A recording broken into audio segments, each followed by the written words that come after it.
오늘 말씀 도우시는 성령님에 대한 확신을 가지자라는 거예요.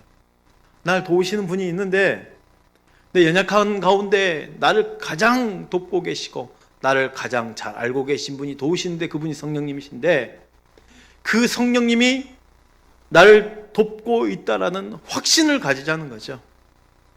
우리는 이미 예수 그리스도를 통해서 구원과 죄사함 경험하고 기쁨과 평화를 경험하고 하나님의 놀라운 은혜 속에 살고 있음에도 불구하고 여전히 세상과 싸움을 계속하고 있습니다. 이 싸움으로 인해서 고난으로 하여금 우리는 이 땅을 살 때 어떻게 살 수밖에 없습니까? 신음과 탄식하며 살 수밖에 없는 인생인 거죠. 왜 신음하며 탄식할 수밖에 없을까요? 우리가 연약하거든요. 우리는 육적으로나 영적으로나 연약한 존재입니다. 하나님이 우리를 질그릇이라 표현했잖아요. 질그릇 깨지기 쉽잖아요. 우리 육체는 질그릇과 같아서 조금만 무리해도 약한 부분에 금방 도드라져서 문제가 생겨요. 지금도 우리는 눈에 보이지 않는 이 바이러스 때문에라도 두려워 떨고 있지 않습니까? 우리 몸을 많이 써도 병이 나고 몸을 너무 안 써도 약해지는 그런 연약한 육신을 가지고 있단 말입니다. 영적으로는 어떻습니까? 험악한 이 세상 믿음으로 살아가기에도 우리는 너무나 연약한 존재입니다. 지지난주 지금 사명에 대해서 말씀을 함께 나누고 있는데 소망의 인내에 대해서 말씀드릴 때에도 소망이라는 것이 무엇입니까?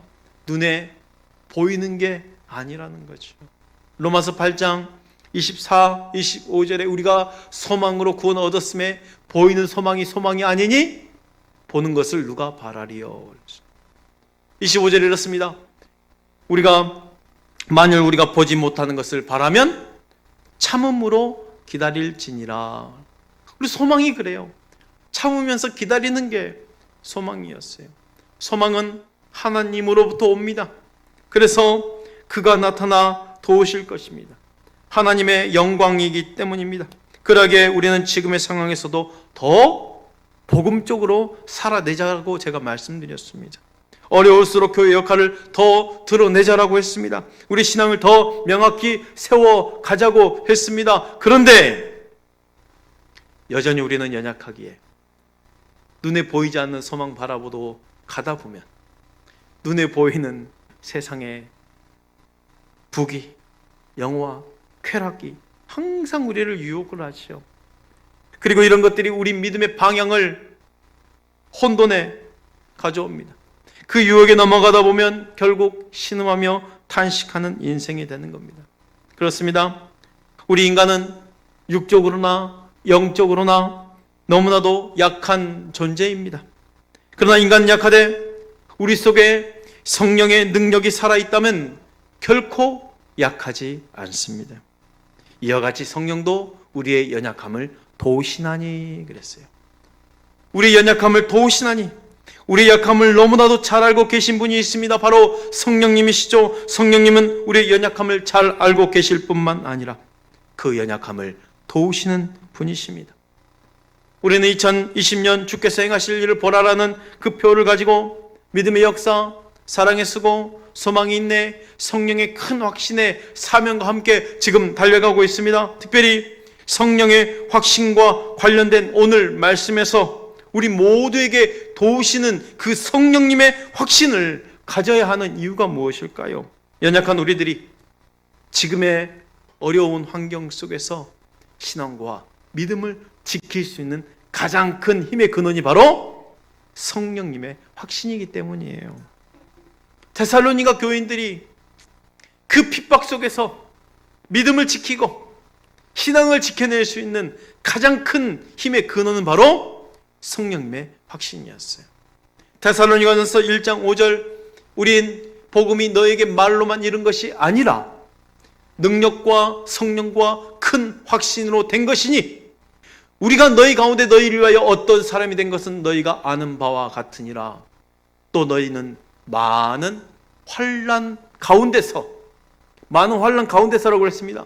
그 많은 환난 가운데서 성령의 기쁨으로 말씀을 받아 우리와 주를 본받는 자가 되었으니.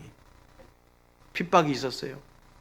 그런데 저들은 믿음을 지켜낼 수 있었고 신앙을 지켜내고 수 있었고 교회가 든든히 서갈 수 있었습니다. 무엇 때문에? 성령의 기쁨으로 말씀을 받아 살았기 때문에, 성령의 확신이 있었기 때문에. 우리는 지금 영적으로 위기와 환난에 처해 있음을 우리 모두가 다 공감하고 있는 바입니다. 지금처럼 어려울 때일수록 우리 모두에게는 도우시는 성령님이 계시다라는 건 확신이 필요합니다. 우리 성은교회가 성령의 확신으로 든든히 서가는 교회가 되기를 원합니다. 우리 성도들이 이 마지막 때에 성령의 확신으로 흔들림 없는 믿음을 가진 강한 믿음을 지키는 자들이 되기를 축복합니다. 무엇보다도 우리의 연약함을 담당하는 분이 성령님이시네요. 인간에게 있어 가장 약한 게 뭘까요? 우리 모두에게 있어 가장 약함의 뿌리는 바로 기도입니다. 로마서 8장 26절 오늘 본 말씀이죠. 이와 같이 성령도 우리의 연약함을 도우시나니 그랬어요. 우리의 연약함을 도우시나니. 우리가 왜 연약합니까? 우리는 마땅히 기도할 바를 알지 못하나. 만약 기도만 할 수 있다면, 기도의 자리만 나올 수만 있다면, 기도로 이겨낼 수만 있다면 못 이길 것 없고 문제 해결하지 못할 것 없습니다. 기도는 가장 강한 힘입니다. 그런데 우리의 연약함을 도우시나니 우리가 마땅히 기도할 바를 알지 못하나. 기도 때문에 기도할 수 없어 연약한 인생일 수밖에 없는 것을 알려주고 있어요. 성경은 말합니다. 우리가 기도할 바를 알지 못하게 연약하다고요. 기도는 하나님의 은혜의 통로이자 능력의 통로입니다. 문제를 해결하려면 기도가 답이고 환경을 극복하려면 기도가 답입니다. 이건 부인할 수 없는 사실이죠. 다니엘 2장 보면 느부갓네살 왕이 꿈을 꿨어요. 도대체 이 꿈이 무슨 꿈인지를 모르겠어요. 자기가 어떤 꿈을 꿨는지도 모르니까. 근데 너무 궁금한 거예요. 번민한 거예요. 온 나라의 박수들, 술객들, 점술사들 다 불러 모아서 내가 꾼 꿈 다 해석해내라. 알려달라. 만약 그러지 못하면 다 죽이겠다. 그 안에 누가 포함되어 있습니까? 다니엘과 세 친구들이 포함되어 있어요. 그때 다니엘은 그 죽음 앞에서 당황하지 않습니다. 나에게 기한을 주면 왕의 꿈을 알게 하고 그 꿈을 해석해 보이겠다고 약속합니다. 그리고 그가 가장 먼저 했던 일이 뭡니까? 친구들을 불러놓고 세 친구들에게 이걸 위해서 기도해달라. 기도해달라. 하늘에 계신 하나님이 이 은밀한 일에 대하여 불쌍히 여기사 다니엘과 그 친구들이 바벨론의 다른 지혜자들과 함께 죽임을 당하지 않게 하시기를 그들로 하여금 구하게 하니라. 기도를 부탁했어요.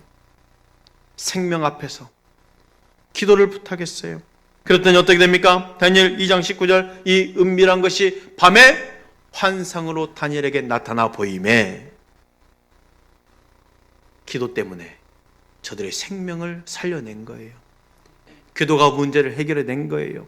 기도가 그 어려운 상황을 이겨낸 거예요. 기도가 답입니다. 그런데 기도가 문제 해결인 걸 알지만 기도가 쉽던가요?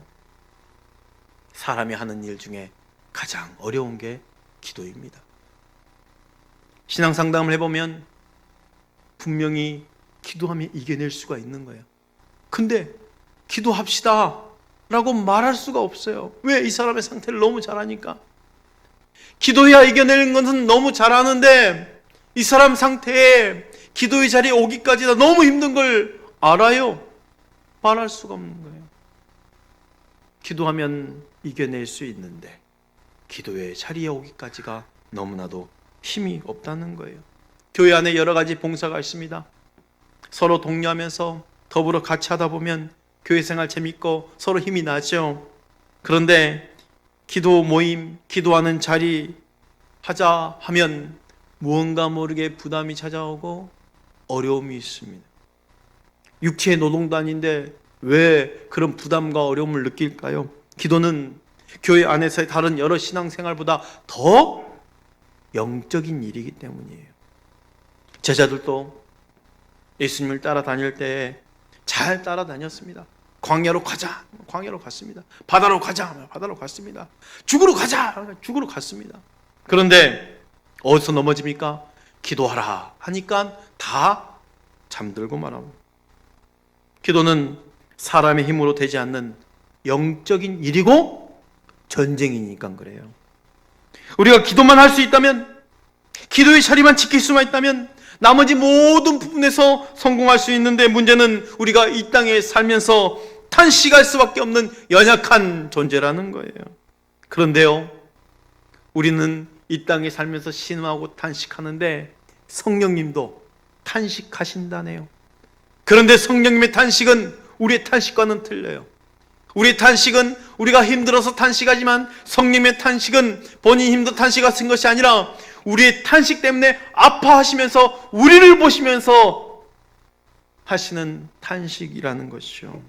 하나님의 영광을 위해 창조된 그 피조물들이 오히려 그 영광을 잃어버리고 고통과 그 싸움 가운데 있는 그 현실을 보면서 탄식하시는 거예요. 슬프고 괴로워하는 그 모습을 보시면서 탄식하시는 거예요. 특히나 우리가 하나님의 형상으로 지음받은 우리가 하나님의 뜻을 따라 살지 못하고 고통 속에서 신음하고 있는 그 탄식하시는 모습 때문에 탄식하시는 거예요. 그리스도의 보혈로 말미암아 제사함을 받고 구원받은 하나님의 자녀들이 죄 속에 빠져서 비틀거리고 방황하고 절망하고 탄식하고 있는 모습 때문에 나의 연약한 모습을 바라보면서 탄식하고 계십니다. 감사한 것은 성령님의 탄식은 절망적인 비탄이 아니라 성령님의 탄식은 바로 나를 도우시는 기도의 소리라는 거예요. 이와 같이 성령도 우리의 연약함을 도우시나니, 성령님이 우리를 어떻게 도우실 수 있나요? 먼저는 기도로 돕습니다. 성령님이 나를 위해 기도로 돕는다는 것은 내가 알지 못하는 가운데 도움을 받는 거예요. 성령님 말할 수 없는 탄식으로 우리를 위해서 기도하신다고 그랬습니다. 그런데 성령님이 먼저 나를 도우실 때 기도로 도우신다고 그랬는데, 기도로 도우시는 그 도움은 내가 알지 못한 가운데 도움을 받는다는 것이죠. 때로는 우리가 내게 무엇이 필요한지도 모르는 채 나 자신 때문에 고민해 보신 적이 있을 거예요. 말씀처럼 우리는 마땅히 기도할 바를 알지 못할 때가 있습니다. 기도하고 싶어도 어떻게 기도해야 될지 모를 때입니다. 모르기 때문에 무엇을 구할지도 몰라요. 일생일대 큰 문제 앞에서 하나님 어떤 것을 선택해야 최고입니까? 우리는 오늘 일도 모르고 내일 일도 모르는데 내 욕심대로 구했다가 이게 재앙으로 다가올지 축복으로 다가올지 전혀 감이 없는 거예요. 마땅히 구할 바가 무엇인지 모르는 거죠. 그 많은 혹여 우리 욕심대로 구했다가 그 많은 욕심들이 실제로 이루어졌을 때에 얼마나 우리 삶이 덜 절망적이고 그 많은 욕심 때문에 불행한 삶을 살까요? 그렇지만 우리는 마땅히 빌 바를 알지 못하나 성령께서 우리가 구할 바를 무엇인지 깨닫게 하시고 하나님의 계획과 목적에 맞게 기도할 수 있도록 도와주신다는 겁니다.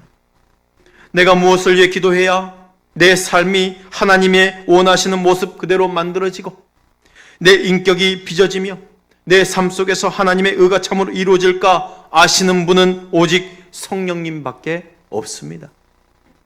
또한 큰 낙심 가운데 도무지 기도할 힘을 잃어버릴 때도 있어요. 무엇을 선택할지 모를 때도 있지만 때로는 완전히 의욕을 잃어서 절망에 빠져서 낙심에 빠져서 기도할 힘이 없을 때가 있단 말이죠. 내 잘못이나 실패에 빠져서 기도할 양심도 없을 때도 있어요. 말씀 전에 찬양 영상 우리가 들었습니다. 당신이 지쳐서 기도할 수 없고, 이 찬양을 우리가 함께 보면서 들으면서 부르면서 은혜가 되는 이유가 뭡니까? 우리가 다들 경험해 보셨잖아요. 너무 힘이 들어서 하나님 앞에 나오긴 했는데 정말 기도할 힘이 없어서, 그 힘을 끌어올릴 수가 없어서 기도의 언어를 내뱉을 수가 없는 낙심과 좌절할 때가 있지 않습니까? 그런데 나를 위해 누군가가 기도하고 있다는 것에 나도 알 수 없는 힘이 솟기 시작합니다. 누군가 널 위하여 누군가 기도하네. 내가 홀로 외로워서 마음이 무너질 때 누군가 널 위해 기도하네. 그래서 성령님이 우리 인생에 개입하시는 거예요. 성령님이 친히 강구하실 뿐만 아니라 다른 사람을 통해서라도 생각나게 하시고 그들의 강구를 받아내시는 거예요. 수련회를 갔는데 대학생 때입니다. 아버지 어머니 같이 동행했겠죠. 그때니까 한숨을 못 잤어요. 너무 아파가지고 새벽녘에 탁 앉아가지고 있는데 너무 이 몸이 못 움직이는 거예요. 그 순간 생각나는 게 있어요. 어머니가 기도해 주면 좋겠다. 그때는 아버지 기도보다 어머니 기도를 받고 싶었나 봐요. 어머니가 기도해 주면 좋겠다. 이게 문득 생각이 난 거예요. 그 대학생 젊을 때 새벽에 기도하고 그러진 않잖아요. 근데 새벽에 교회를 갔어요. 기도하고 싶어서 간 게 아니고 누워있질 못하니까 너무 아프니까 그날 탁 앉아서 있는데 한 20분 앉아있는 날 갑자기 따뜻한 손이 내 가슴에 훅 들어오는 거야. 딱 그냥 어머니야. 깜짝 놀랐어요. 어머니 한참 기도하시더니 그냥 본인 자리에 가서 기도하시고 나가셨어요. 와, 저는요 문을 열고 그 수련 장소에 있는 교회를 탁 나서는데 새날이 밝은 거예요. 근데 내 몸과 마음도 완전히 새날처럼 깨끗해지고 가벼워진 거예요. 전 내가 이 간밤에 아팠던 그 모든 것들이 나았던 것보다 더 놀라운 건 뭐냐면 어머니가 기도해 주면 좋겠다 이 생각에 어떻게 그 뜨거운 손이 내 가슴에 들어와서 기도를 해주고 가셨을까. 이게 놀라운 거더라고요. 때로는 다른 사람의 그 탄식을 하나님이 사용할 때가 있지만 우리가 언제나 좌절할 때가 있진 않잖아요. 때로는 우리가 힘이 있을 때가 있어요. 영적으로 막 충만할 때가 있어요. 그럴 때는 내 기도 시간에 전혀 생각지도 않은 사람이 떠오릅니다. 그리고 그 영적인 힘이 있을 때 내 기도의 능력을 하나님께서 사용하시고자 그 사람을 향한 하나님의 그 성령님의 탄식의 도구로 나를 쓰시기 시작합니다. 로마서 8장 27절에 26절 오직 성령이 말할 수 없는 탄식으로 우리를 위하여 친히 간구하시느니라. 오직 우리를 위하여 친히 간구하시는 분이 성령님이십니다. 성령님이 내가 무엇이 필요한지를 나보다 더 잘 아십니다. 나의 과거를 아시고 현재를 아시며 내 미래를 아실 뿐만 아니라 무엇이 내게 최선인고 최고인지를 성령님께서 나의 진정한 필요를 알고 하나님 앞에 기도하신다는 것이죠. 지금까지 나의 삶이 실패와 좌절과 낙심 속에서 기도할 힘을 없을 때조차도 오늘 여기까지 버티고 서 있는 이유는 나를 향한 성령님의 기도요 간구 때문인 것을 감사하시길 바랍니다. 나를 도우시는 성령님에 대한 확신을 가지십시오. 우리의 연약함으로 인해서 신음과 탄식할 때 나도 알지 못하는 기도와 간구로 나를 도우시는 성령님이 내 안에 계시는 거예요. 또한 성령님은 나를 어떻게 도우십니까? 모든 것이 합력하여 선을 이루어 가십니다. 바로 우리의 짐을 같이 들어주시는 거예요. 나를 향한 성령님의 간구, 아까 나를 위한 성령님의 간구는 내가 모르는 가운데 나를 돕는다고 그랬잖아요. 그런데 이제 모든 것이 협력하여 선을 이룰 때는 합력하여 선을 이루기 때문에 내가 알고 도움을 받는 거예요. 우리가 지금 겪고 있는 모든 상황과 환경 속에서 성령님이 일하고 계신다는 것을 인식하는 거예요. 성령님께서 합력하여 선을 이루신다는 확신을 가지시길 바랍니다. 합력하여 선을 이룬다는 것은 온전히 누구의 주권입니까? 하나님의 역사의 주권이에요. 성도의 생애가 결국 하나님이 뜻하신 대로 선한 결실을 맺게 된다는 의미입니다. 우리 삶의 모든 상황 가운데 절대 주권을 지니신 하나님이 하시는 일입니다. 하나님께서 성도의 모든 것을 통하여 선한 결실을 맺게 하신다면 우리 인간은 그저 가만히 있으면 될까요? 이 말씀에서는 어떻게 말씀하십니까? 하나님을 사랑하는 자, 곧 그의 뜻대로 부르심을 입은 자들에게는 모든 것이 합력하여 선을 이루느니라 그랬어요. 그러니까 모든 것이 합력하여 선을 이루시기 위해서 전제 조건이 뭡니까? 하나님을 사랑하는 자. 하나님을 사랑하는 자, 어떤 사랑하는 자? 곧 그의 뜻대로 부르심을 입은 자. 오늘도 우리는 그 하나님의 부르심에 응답하여 이 자리에 와 계십니다. 예배하기를 원하시는, 예배받기를 원하시는, 삶의 곳곳에서 예배자로 살기를 원하시는 그 하나님의 부르심에 순종하는 우리 사랑하는 성도들, 하나님을 사랑하는 자들에게 하나님께서 합력하여 선을 이루어 가실 것을 믿으시길 바랍니다. 우리의 행한 그 모든 사건 상황 속에서는 좋은 일도 있을 뿐만 아니라 안 좋은 일도 있잖아요. 좋은 일이 벌어졌을 때는 어떤 마음을 가져야 됩니까? 온전히 내 공로가 아닌 거예요. 성경 말씀은 그 일들이 저절로 이루어져 선한 길로 만들어졌다라고 말하지 않습니다. 선한 길로 만드실 수 있는 분이 하나님이세요. 하나님이 그 모든 과정을 바꾸어 선하게 역사하신다는 거죠. 우리 인생에 겪게 되는 모든 일들은 저절로 선을 이루지 않습니다. 선한 방향으로 흘러갔을 때 우리는 다 하나님의 은혜입니다 라고 고백할 수 있어야 돼요.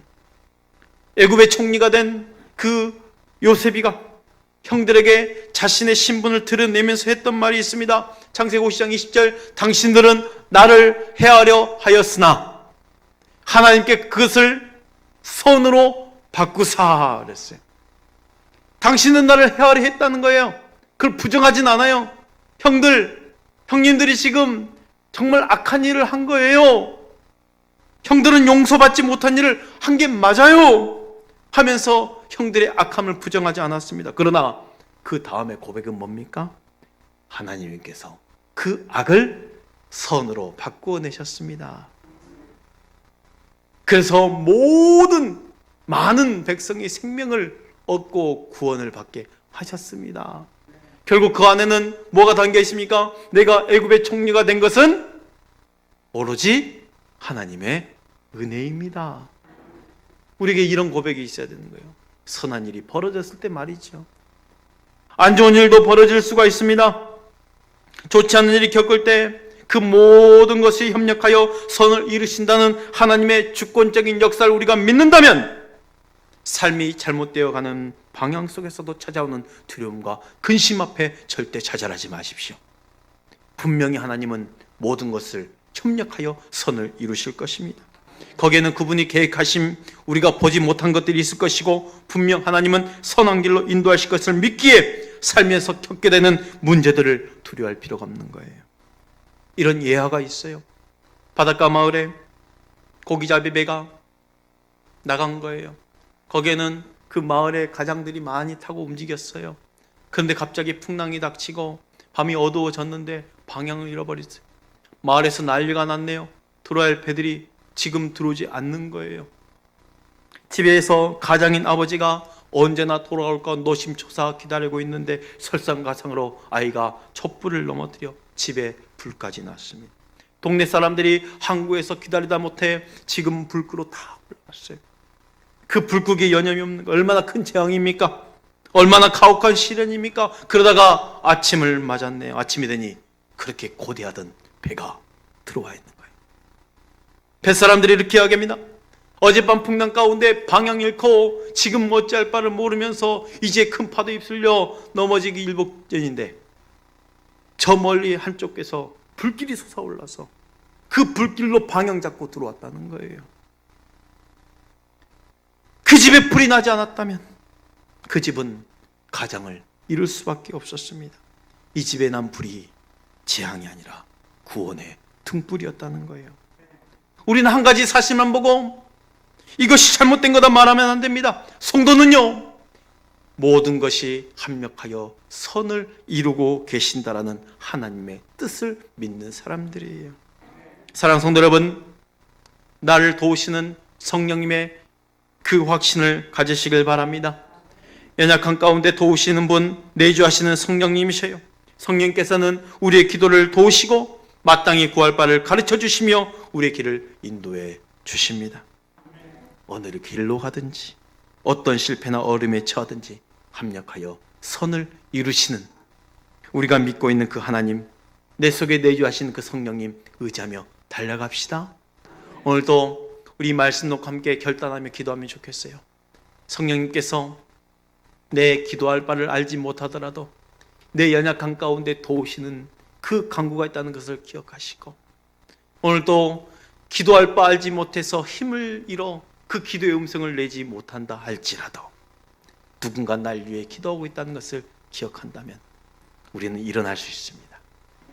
때로는 나에게 힘을 주셔서 그래 지금 너의 기도가 필요하단다, 연약해서 기도할 힘 잃어버린 저가 있지 않냐, 성령의 탄식의 소리를 들으실 때에 또 그 기도로 세움받은 성도가 있다는 걸 기억한다면 우리 시간 기도할 때 하나님 우리의 기도를 들어주시옵소서.